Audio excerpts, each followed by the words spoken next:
Posso contratar o artista direto sem licitação? Essa é uma pergunta muito frequente nesta época do ano.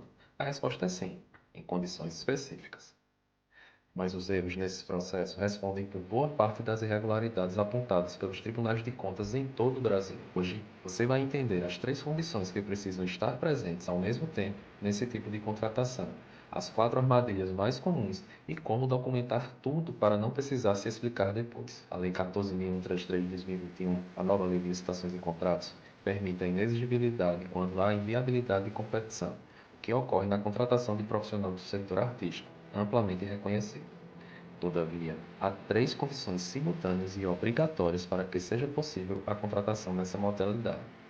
O artista deve ser amplamente reconhecido pela crítica especializada ou pela opinião pública. A contratação deve passar por um empresário intermediador. Esse empresário deve ter exclusividade ampla e habitual, e não restrita ao evento. Além disso, o artigo 72 da lei exige que o processo contenha formalização da demanda e estimativa da despesa, parecer jurídico e técnico atestando os requisitos, demonstração da compatibilidade orçamentária, razão da escolha do contratado e justificativa do preço, autorização da autoridade competente.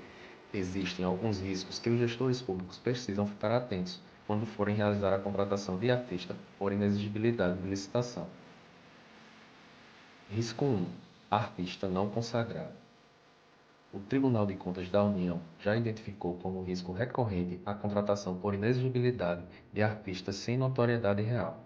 Isso afasta indevidamente a licitação e resulta em uma contratação onerosa e irregular.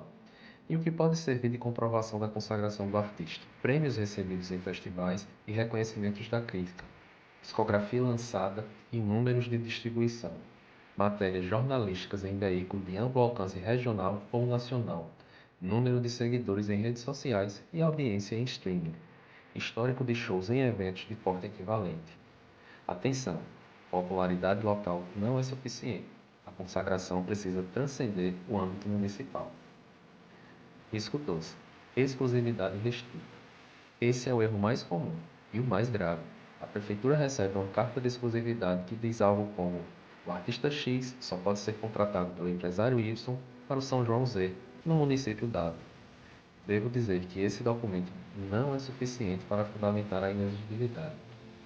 Isso é expressamente vedado pelo artigo 74 da Lei 14.133, e a Resolução 319 do TCE de Pernambuco lista isso como um dos 8 gatilhos que geram fiscalização, em seu artigo 4º. Logo, a exclusividade é inválida quando restrita a um show ou evento, restrita a um município, limitada a uma temporada ou datas específicas.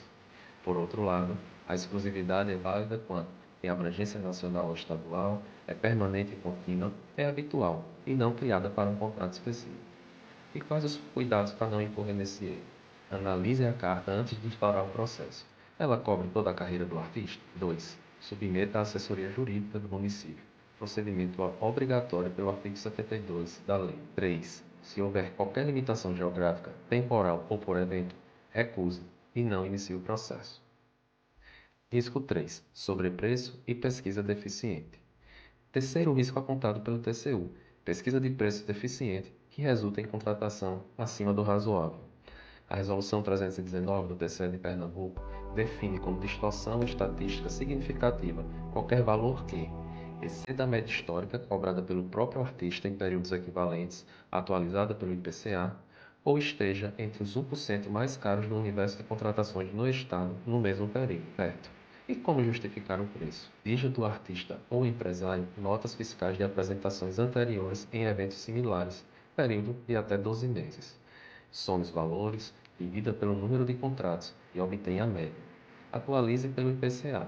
Para isso, você pode utilizar a calculadora do cidadão do Banco Central. Analise a composição do cachê: músicos, transporte, hospedagem, alimentação, equipamentos. Cada item deve ser compatível com o mercado.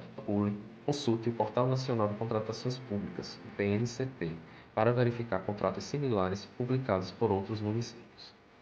Documente tudo no processo antes de emitir qualquer empenho. Risco 4. Contratos agrupados. TCE do Tocantins e a OAB de Alagoas identificaram como irregularidade recorrente reunir vários artistas em um contrato. Isso dificulta a individualização de obrigações, prejudica a fiscalização e pode invalidar todo o processo se um dos artistas gerar questionamento. E como evitar? Cada artista deve ter seu próprio contrato, mesmo que representado pelo mesmo empresário.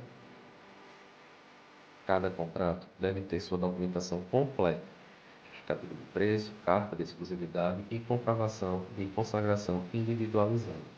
O fiscal do contrato deve acompanhar cada instrumento de forma independente. E aí, o que achou? Fala sua dúvida nos comentários. Compartilha com seu amigo ou sua amiga que trabalha com contratações de artistas no setor público. No próximo vídeo, um tema que os gestores costumam subestimar: o uso do evento para promoção pessoal. Não deixe de se inscrever no canal e ativar o sininho para ser notificado quando eu publicar esse próximo vídeo. Trata-se de um tema bastante polêmico. Até lá no Controle Academy.